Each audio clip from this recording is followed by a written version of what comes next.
Hey guys, જય માતાજી, જય શ્રી કૃષ્ણ બધાને। તો તમે બધા કેમ છો? મને તમે કમેન્ટ કરીને જણાવજો ને। હું બી સારી છું। અને અત્યારે વાગ્યા છે સવારના 8 અને જઈને સ્કૂલે મૂકીને હું જાઉં છું શાકભાજી માર્કેટ, શાકભાજી લેવા હાટું, કેમ કે અમારા ઘરમાં શાકભાજી પૂરું થઈ ગયું છે અને અમારા નીચે શાકભાજી મળે સિસોદરામાં, પણ થોડુંક મોંઘું મળે। તેથી જઈના પપ્પા જતા હતા જઈને મૂકવા, તો હું બેસી ગઈ। મેં કીધું ચાલો હું તમારી સાથે આવું ને શાકભાજી લઈ લઉં। તો અહીંયા મોટી માર્કેટ નહીં, પણ અહીંયા વેરાવળ પાસે જે મેઇન માર્કેટ છે ને શાકભાજી માર્કેટ, ત્યાં હું જાઉં છું, વેરાવળ શાકભાજી માર્કેટ। તો તમે પૂરા વિડીયોમાં બન્યા રહેજો ને જોતા રહેજો મારા વિડીયો છેલ્લે સુધી। તો તમને કેવો લાગ્યો મારો વિડીયો પ્લીઝ કમેન્ટ કરીને મને જણાવજો। તો બન્યા રહ્યો મારા વિડીયોમાં।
મૂકવા આવું ત્યારે અહીંયાથી શાકભાજી લેતી જાઉં।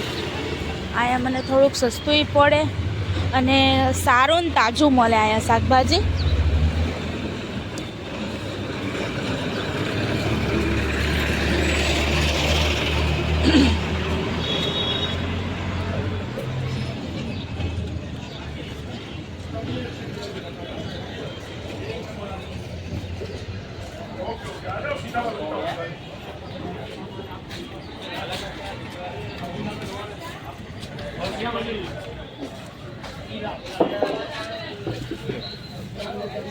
પાલકની ભાજી કેમ માસી? પાલકની ભાજી કેમ? 30ની શેર 60 કિલો।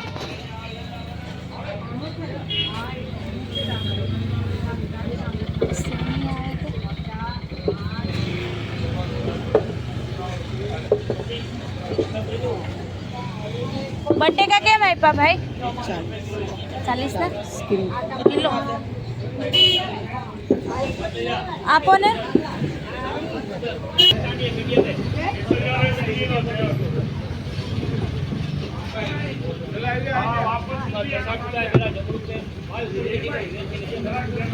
आ बटेका है 40 रुपया किलो, अमारे ત્યાં 50 किलो મળે છે અત્યારે। તો તમે જોઈશું 10 રૂપિયાનો તમને ફાયદો એમ જ થઈ ગયો। અને જો તમે ક્વોન્ટિટીમાં લેતા હોય ને તો તમને હજી આના કરતાં થોડુંક સસ્તું પડે। મારે ક્વોન્ટિટીમાં લઈને કાંઈ કરવું નથી, હું તો કિલો 2 કિલો લઈશ, મારે વધારે નથી જોતા બટેકા।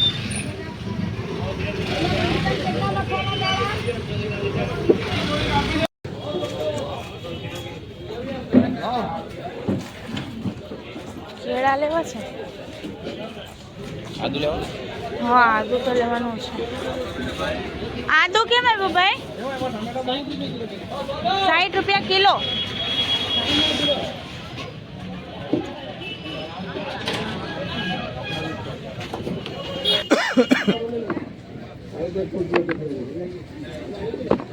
કેટલું લેવાનું છે આપણે? 250 પછી થઈ બકરી ગયો હા જાય 200. બકરી જાય પછી કેટલા રૂપિયા કિલો? 60 રૂપિયાના કિલો 15 ચોક 60 15 રૂપિયા એમ થાય. 20 નું કરી નાખે ને કરતા. આ આપી દો ને થઈ જાય. લે ભૈયા કેટલા ભાઈ ટામેટા? 90 ના 500. 40 ના કિલો. 40 ના કિલો તો 90 ના 500. 2.5 કિલો 90 રૂપિયાના 500 ગ્રામ. આવો આદુથી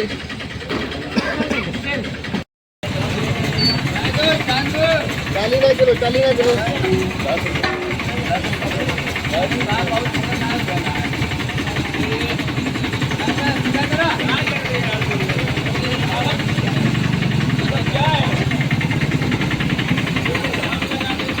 કેટલા થયા જો ને કિલો થઈ ગયા 50 ટકા. ના 50 ના નહીં જોઈએ કિલો બરાબર કેટલા આપવાના? 40 રૂપિયા.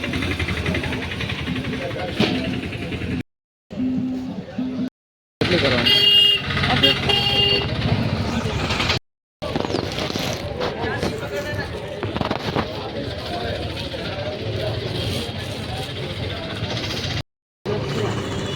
તમે જોયું મેં બધું શાકભાજી લીધું. એ આ હોલસેલ માર્કેટ છે, મોરાજી માર્કેટ વેરાવળ પાસે આવ્યું. આ મેં ટામેટા લીધા, બટેકા લીધા, પછી આ જો દૂધી, ધાણા, પછી ચોળી, ગુવાર આ બધું લઈ લીધું. ને હવે અમે ચાલો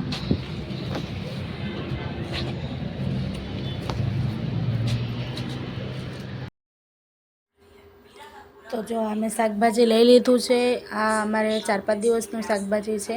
હવે 4-5 દિવસ પછી આવીશું શાકભાજી લેવા. તો આ મારો વિડીયો તમને કેવો લાગ્યો મને કમેન્ટ કરીને જણાવજો. અને લાઈક કરવાનું ને સબસ્ક્રાઈબ કરવાનું ભૂલતા નહીં. બાજુમાં બેલ આઇકન છે તેને બી પ્રેસ કરી દેજો, કેમ કે મારા નવા વિડીયો આવે તો તમે એને જોઈ શકો તેના માટે.